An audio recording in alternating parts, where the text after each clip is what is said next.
Alors, nous allons parler sur le verbe pâturage. Avec comme petit sous-thème, quelle nourriture manges-tu?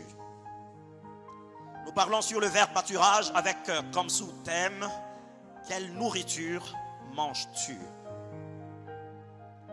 Alors, bien-aimés dans le Seigneur, je voudrais que ce thème nous aide et que nous puissions vraiment en bénéficier. Nous allons lire Psaume chapitre 23, le verset 2. Je veux commencer par là. Il me fait reposer dans de verts pâturages. Il me dirige près des eaux paisibles. Et enfin, il restaure mon âme. Le verbe pâturage, c'est tout ce que le peuple doit désirer. Je parle de l'Église et je parle du peuple de Dieu. Nous allons lire un autre verset. Nous sommes dans 2 Rois. 2 Rois, le chapitre 4. Je vais commencer à partir du verset 38. Élisée revint à Gilgal. Il y avait une famine dans le pays.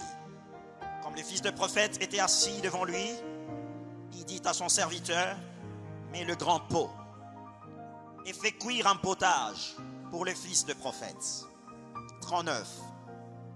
L'un d'eux sortit dans le champ pour cueillir des herbes. Il trouva de la vigne sauvage. Il y cueillit aussi de coloquintes sauvages. Puis son vêtement plutôt. Quand il rentra, il le coupa en morceaux dans le pot où était le potage. Car on ne le connaissait pas. On servit à manger à ces hommes, mais dès qu'ils eurent mangé du potage, ils s'écrièrent, la mort est dans le pot, homme de Dieu, et ils ne purent manger. Élisée a dit, prenez de la farine, il en jeta dans le pot, et dit, sers ces gens, et qu'ils mangent. Et il n'y avait rien de mauvais dans le pot. Nous allons lire Matthieu.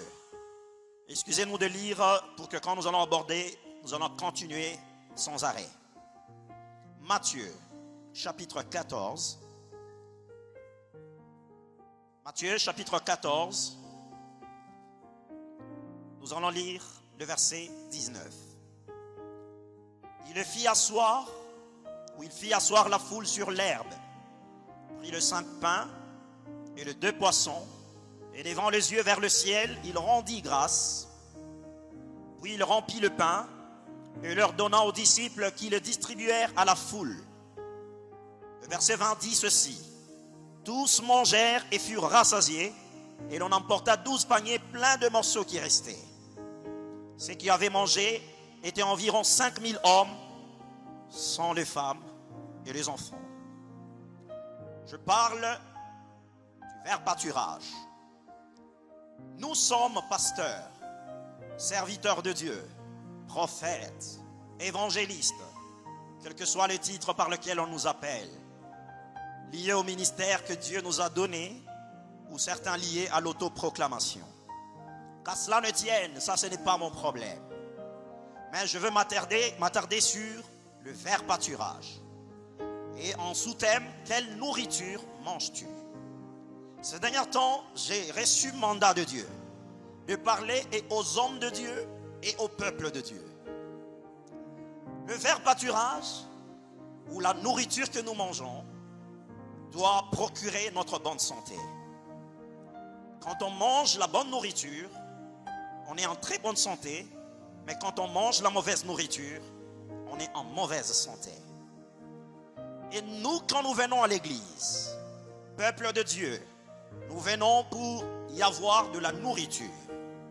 Et cette nourriture contribuera à notre santé.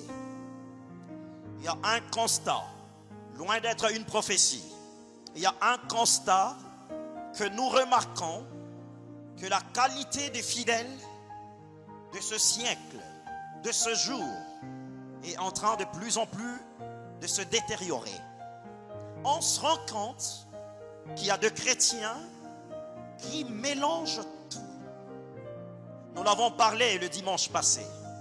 Nous avons parlé de chrétiens de Laodicée qui étaient ni chauds ni froids. Et que le Seigneur avait dit que si tu n'étais ni chaud ni froid, je te vomirai de ma bouche. Nous nous rendons compte de plus en plus qu'il y a de chrétiens charnels dans nos églises. L'apparition de ce chrétien charnel, c'est une problématique qu'il va falloir résoudre. Car l'église primitive était une église référentielle. Une église qui avait de membres exemplaires. Serviteurs, tout comme fidèles.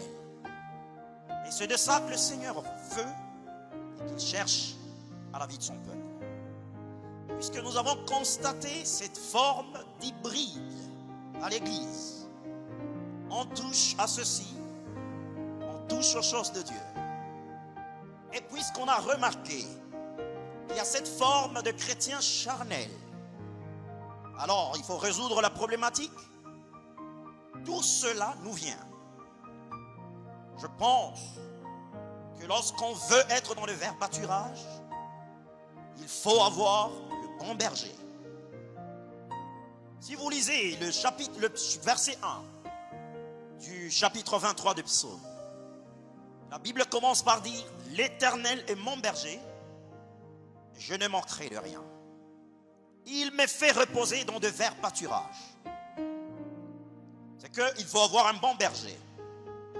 Alors quelqu'un va dire, mais le Seigneur Jésus a fait son temps sur la terre et qu'il n'est plus sur la terre. Je m'adonne automatiquement au mandat que le Seigneur a légué à ses serviteurs et ce mandat nous est parvenu à nous aussi.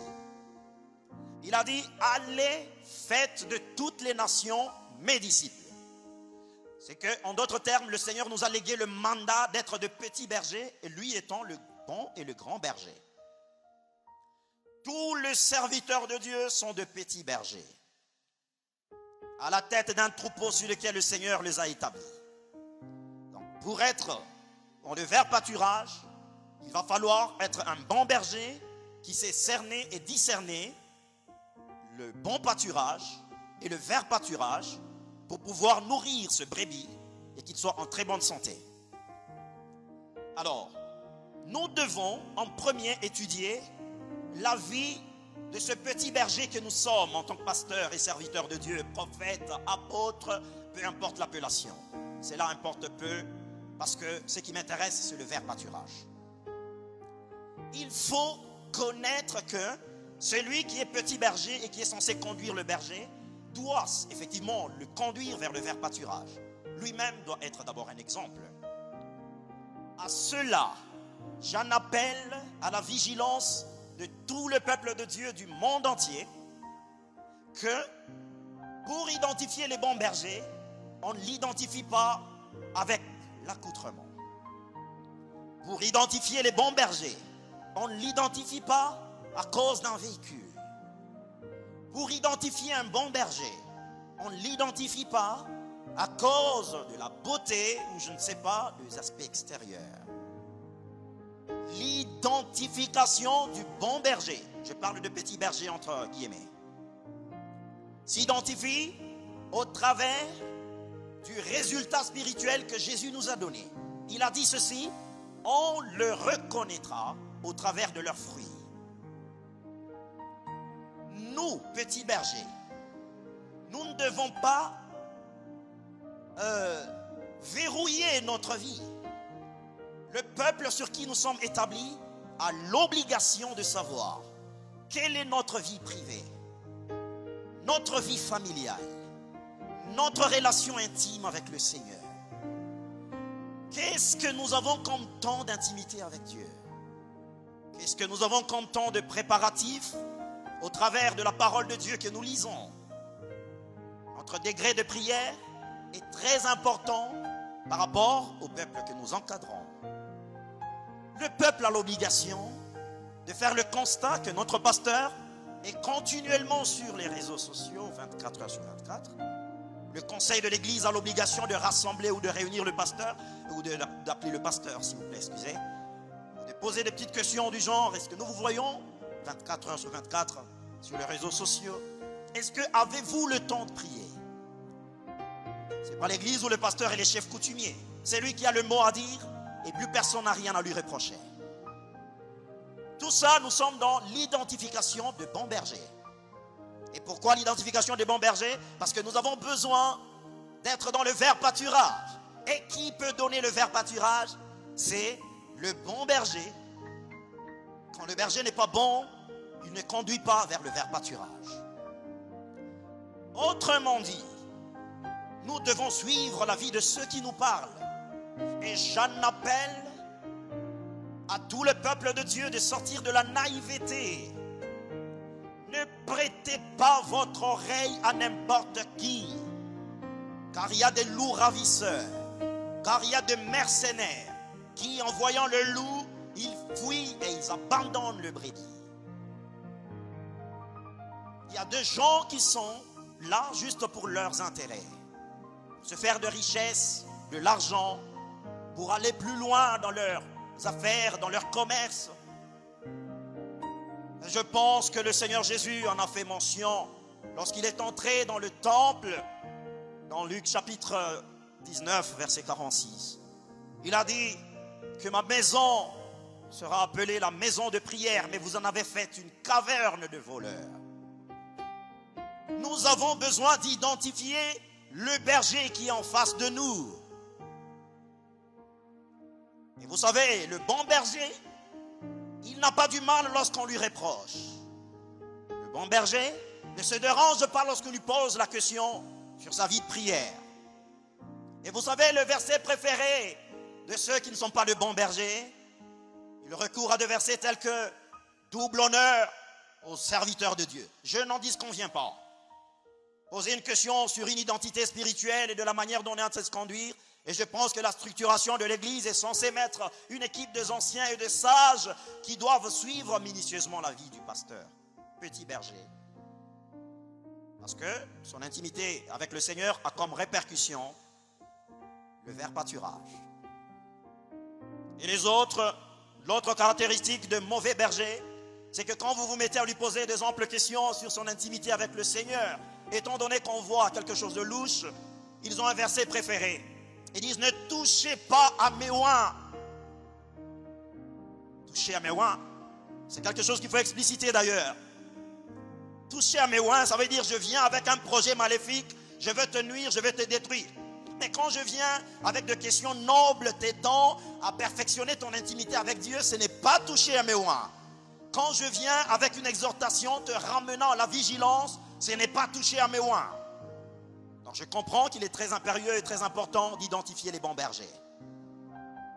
Mais hélas, ce que nous constatons aujourd'hui, de nos jours, c'est que bon berger, c'est celui qui est le vrai, le grand sapeur. Bon berger, c'est celui qui roule carrosse. Bon berger, c'est celui qui a une église d'1 million de personnes. Bon berger, c'est celui qui sait parler français. Et bien aimé, c'est une parenthèse que j'ouvre. Tous ceux qui parlent bon français ne sont pas de bons prédicateurs et des bons dispensateurs de mystères de Dieu.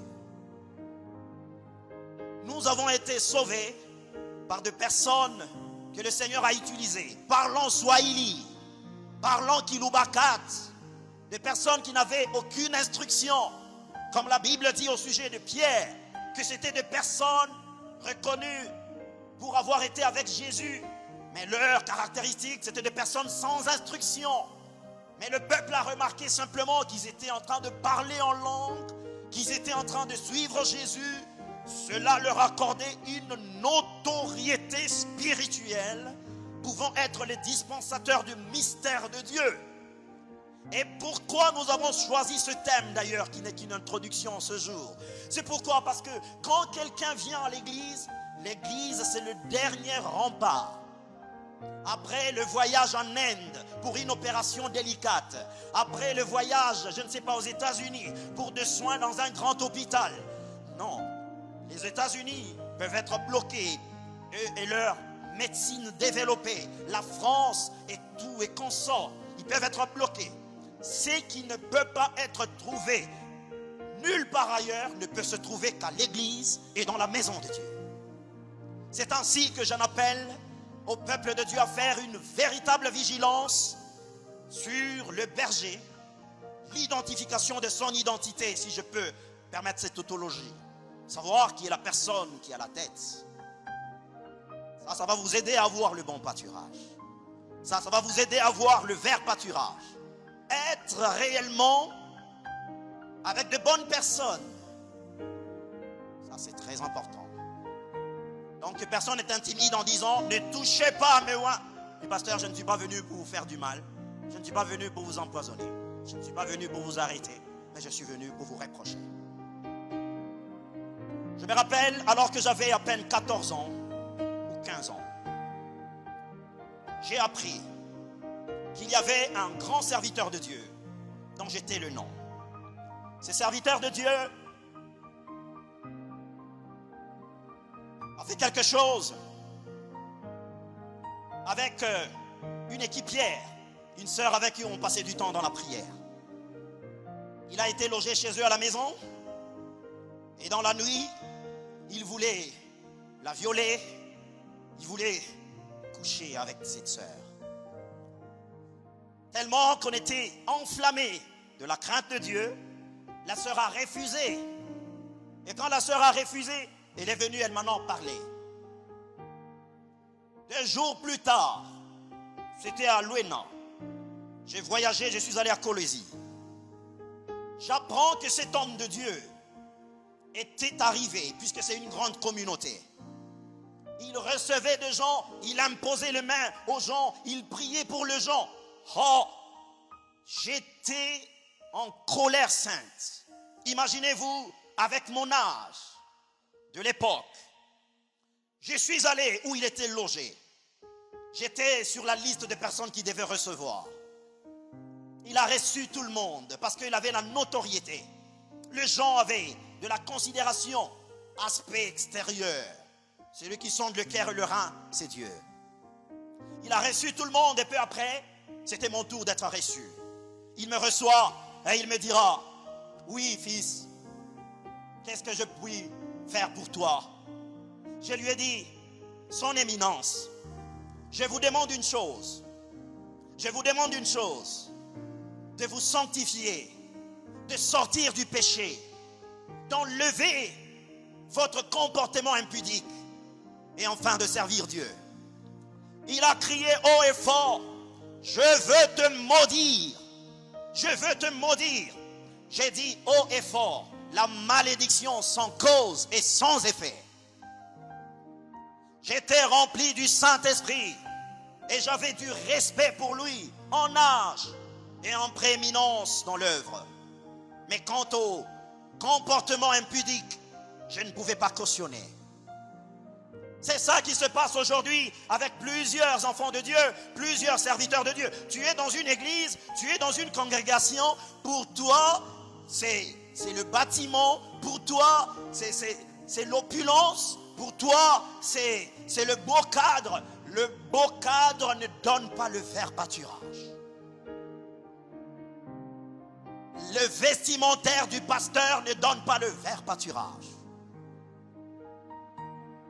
Ce qui donne le vert pâturage, c'est être dans la bonne bergerie, être avec le bon berger, la personne qui n'a que Dieu, la personne qui ne cherche pas les secours ailleurs, la personne qui reste attachée à Dieu et à Dieu continuellement. Et vous vous rendrez compte que lorsque vous faites ceci, vous serez des personnes qui allaient réellement identifier. Et je parle des disciples de Bérée. La Bible dit que les disciples de Bérée analysaient à la lettre tout ce qu'on leur enseignait à la lumière de la parole de Dieu. Nous n'avons pas l'obligation d'un jugement de sentence, mais nous avons l'obligation d'un jugement de discernement. Le jugement de discernement, c'est quand je vois mon frère, qui qu'il soit, peu importe son titre, nous sommes tous frères et sœurs dans le Seigneur. Pasteur, prophète, archi, tout consort, mais nous ne devons pas oublier que nous sommes les enfants d'un même Père qui est Dieu, et par conséquent nous nous appelons frères. Le respect d'apôtres, de prophètes n'est pas exclu, mais lorsque je vois mon frère dans un péché qui conduit à la mort, je m'approche de lui et je le réprimande. Ça se fait avec Paul et Pierre. Pierre, c'était quelqu'un habitué, rodé, un ancien, mais il a été réprimandé par Paul en raison de recadrer pour que l'évangile n'aille pas à la dérive et ne conclue pas à être dans la dimension d'amener la mort au peuple qui nous suit. Quelle nourriture manges-tu?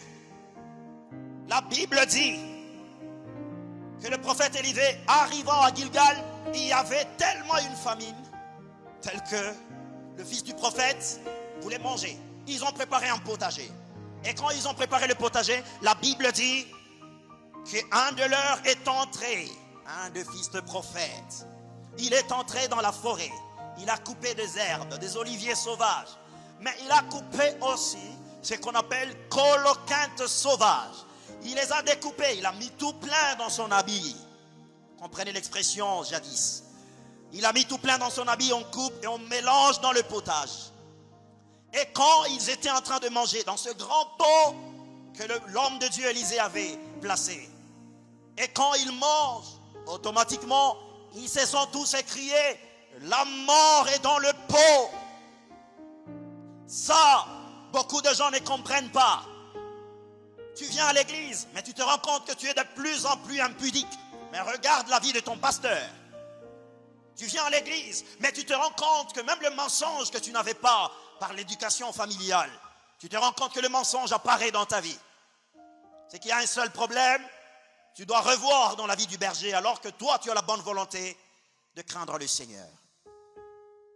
Chers frères et sœurs, des prédications que nous écoutons, des prédications très éloquentes, des prédications très précieuses, des prédications très ointes, si je peux dire, mais qui en réalité, c'est de la nourriture empoisonnée, c'est de la nourriture qui est donnée par un faux berger, qui est donnée par un homme qui n'a aucune intimité avec Dieu, un homme qui ne se fie que dans les apparences. Jésus a dit, dans le dernier temps, il y aura de faux prophètes, il y aura de faux docteurs, il y aura du faux. Et c'est que j'appelle à tout le peuple qui nous suive en ce temps de la fin, ayez le discernement. Ils viendront en peau de l'agneau, mais au-dedans c'est de loups ravisseurs. Ils viendront en peau de l'agneau, mais au-dedans, ces attaques à personne. Je prêche la parole de Dieu. Je veux dire au peuple de Dieu que réveillez-vous, identifiez les bons bergers, voyez leur réussite avec Dieu, dans leur foyer, dans leur relation avec Dieu, dans leur entourage. Oh, j'aime ce que la Bible dit dans Hébreux chapitre 12. Puisque nous sommes environnés d'une si grande nuée de témoins, ainsi rejetons tout fardeau et le péché qui peut nous envelopper si facilement et courons avec persévérance dans la carrière qui nous est ouverte. J'insiste, puisque nous sommes entourés d'une si grande nuée de témoins. Aujourd'hui, il y a des hommes de Dieu qui s'en foutent. Bien-aimés dans le Seigneur, vous vous rendez compte qu'il y a des hommes de Dieu, on l'appelle infidèle en détresse, mais lui en plein péché, il prend le téléphone et il prie. Ça, je me leverai contre ce plan machiavélique, contre ce prédateur qui sont venus à l'église avec le but de donner une nourriture empoisonnée. Et on a crié, la mort est dans le pot. Ce que j'aime, c'est ce que l'homme de Dieu a dit. Il a dit, prenez de la farine, mettez dans le pot. Et quand on a mis la farine dans le pot, il dit, mangez. Et il n'y avait plus rien. Et la mort n'existait plus. Chers frères et sœurs, enfants de Dieu, ne soyez pas naïfs. Ne soyez pas aveuglés par le matériel, par les impressions, par la dimension oratoire, par la dimension d'attrayance. Ils viendront avec la Bible. Ils viendront avec le nom de Jésus dans leur bouche. Mais Jésus, au jugement dernier, il dira, je ne vous ai jamais connu.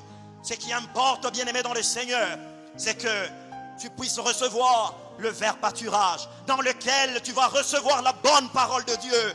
Bien-aimé dans le Seigneur, je veux dire au peuple de Dieu qui me suit que le moment est arrivé où nous devons réellement manger de la bonne nourriture. La nourriture, c'est celle qui donne la vie.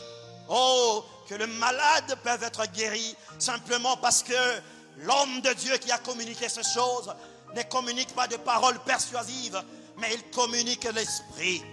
Car ce qui compte, ce n'est pas seulement la dimension oratoire. Ce qui compte, c'est la dimension spirituelle entre l'homme de Dieu et son Dieu. Parce que nous ne sommes que des vases communicants. Nous n'avons rien. Nous ne sommes que des vases que Dieu remplit. Et supposons que si Dieu ne nous remplit pas, qu'est-ce que nous allons communiquer? Car Christ lui-même a dit, un homme ne peut recevoir que ce qui lui a été donné du ciel. Je prie que le peuple de Dieu se réveille. Et ces séries d'enseignements, j'en appellerai l'éveil de la conscience chrétienne. Sortez des apparences, sortez, bien-aimés, des aspects physiques et matériels. Il y a des hommes qui parlent en dialecte, mais qui ont l'onction de Dieu, qui ont le verbe pâturage. Il y a des hommes qui n'ont pas le matériel requis, mais ils donnent le verbe pâturage. Bien-aimés, la mort est dans le pot, le colocante sauvage, l'église est empoisonnée. Bien-aimé dans le Seigneur, le fondateur de l'église, Jésus-Christ lui-même, qui a dit à Pierre, tu es Pierre, et sur cette pierre, je bâtirai mon église, et les portes de l'enfer ne prévaudront pas contre elle. Je le déclare, que les prédateurs vont être mis hors d'état de nuit. Et ceux qui ont le Saint-Esprit, ce message ne les choqueront jamais. Mais ceux qui sont en dehors, ce message est une interpellation. Car la parole de Dieu est un marteau qui brise le roc. La parole de Dieu est une épée, bien-aimée. Alors ça va transpercer ses parents Jointure et Moël. C'est pour vous dire que nous sommes en train d'évoluer en ce temps de la fin. Je veux que l'église sainte de Dieu se lève avec un peuple dévoué, avec un peuple assoiffé, à qui on ne doit pas seulement donner une nourriture empoisonnée à cause de notre vie de péché, à cause de notre intimité biaisée. Non, nous devons nous lever. Jésus a dit, donnez-leur vous-même à manger. Bien-aimés dans le Seigneur, 5 pains et 2 poissons. Jésus a dit, il a interdit de renvoyer le peuple à jeun. Le nombre était excessif, 5000. Mais Jésus demanda le 5 pains, le 2 poissons. La Bible dit qu'il a rendu grâce devant le Seigneur. Et il a rempli ce pain. Et puis il a dit, distribuez-le. 5000 hommes avaient mangé, hormis les femmes et les enfants. J'aimerais dire que le peuple de Dieu comprenne que tu peux écouter 1000 prédications. Si le prédicateur n'a pas une intimité avec Dieu, ça ne t'amènera nulle part. Tu peux écouter 1 million de prédications. Et aujourd'hui avec YouTube, WhatsApp, Facebook, on a tellement un mélange, un méli-mélo de prédicateurs. Et le faux et le vrai. Je vous appelle au discernement. Voilà le message. Voilà la déclaration du Seigneur en ce jour. Ayez le discernement. Ne prêtez pas votre oreille à n'importe qui. Car une fois la sémence tombe, difficile, ça devient irréversible. C'est pourquoi j'aimerais demander à ce que la nourriture que nous mangeons, comment est-elle? Comment est-elle préparée? Oh, bien-aimés, jadis les hommes de Dieu avaient des temps de préparation à genoux. Et ils disaient, Seigneur, je n'ai rien à dire à ton peuple, inspire-moi. Mais aujourd'hui, ces prières ne se font plus. Les gens ont l'inspirateur par excellence, Google. Les gens ont l'inspirateur par excellence, voir les vidéos de prédication. Non, je connais un prédicateur indien. Lui, quand il arrivait sur la chaire, il restait 10 minutes sans rien parler parce qu'il devait écouter le Seigneur. Il passait des heures et des heures à préparer sa prédication. C'est ainsi que j'en appelle à tous ceux qui sont dans l'évangile et à tout le peuple qui nous suivront, peu importe où vous vous retrouvez, que le temps est arrivé où vous devez identifier réellement le berger qui est à la tête de votre église. Identifier son intimité, sa vie, analyser. Il y a des choses qui ne demandent même pas de prophétie, simplement par une analyse personnelle. Tu peux te rendre compte. Et Jésus l'a dit, vous le reconnaîtrez au travers de leurs fruits. Alors que Dieu t'aide, que Dieu te soutienne, que Dieu t'aide à avoir le bon discernement. Et là tu es en train de regarder, tu te dis, notre église est belle, le bâtiment ne donne pas les bonheurs. Oh, notre pasteur est beau, la beauté ne donne rien. Et lui a dit, en réalité, dans l'homme, c'est l'esprit. le souffle du Tout-Puissant. Je dirai toujours, je le redirai toujours, il n'existe pas de serviteurs de Dieu extraordinaires. Moïse, Abraham, tous les autres, ces gens ont été extraordinaires parce qu'ils ont rencontré un Dieu extraordinaire. Si aujourd'hui Dieu se retire de moi, je suis nul et je ne peux rien. Je vous appelle à la vigilance, au discernement. Identifiez le berger qui est à la tête, la personne qui préside au destin de vos âmes. Vous devez en être sûr et vous devez vous rassurer. Je termine par un exemple. Une de nos fidèles à qui on a raconté une histoire d'un pasteur qui a tellement abusé sexuellement. Alors j'arrive là-bas, elle commence à me dire, pasteur, et je lisais sur son visage, je voyais comme pareil à une femme à qui on apprend que tous les maris du quartier sont infidèles. Elle se pose la question de savoir, est-ce que le mien, il est encore fidèle? Je le regardais par les yeux. Je lui ai dit, ma soeur, je veux et j'ai l'obligation de te rassurer que je suis fidèle à mon Dieu. Depuis que je me suis marié, je n'ai jamais trompé ma femme. Je marche en toute sincérité avec Dieu et je marche en toute sincérité avec les hommes. Quand je l'ai rassuré, je l'ai vu sourire et je l'ai vu sourire plutôt. Et je me suis dit qu'elle avait besoin de cette assurance. Que Dieu vous aide. Que Dieu vous aide, bien-aimés. Sortez dans les apparences, sortez dans le matérialisme, sortez, entrez dans les choses authentiques. Car tous reviendront avec l'emballage Jésus, mais les contenus Satan. À la prochaine, vous suivrez les détails parce que nous aurons toute une série d'enseignements sur ces choses, l'éveil de la conscience chrétienne. Que Dieu vous bénisse abondamment. Suivez-nous chaque dimanche à partir de 10h30 sur le compte Église La Mission Divine et sur le compte Grâce Lunda, entre parenthèses pasteur, et vous serez édifiés. Et nous rappelons que nous sommes dans un programme de 40 jours à l'église. Nous prions tous les jours en groupe de 5 pendant 2 heures à l'église. Nyoka, numéro 41. Upen Ngaliema. Que le Dieu de paix vous sanctifie lui-même et qu'il garde vos âmes et qu'il vous préserve de la chute et recevez le bon pâturage. Amen.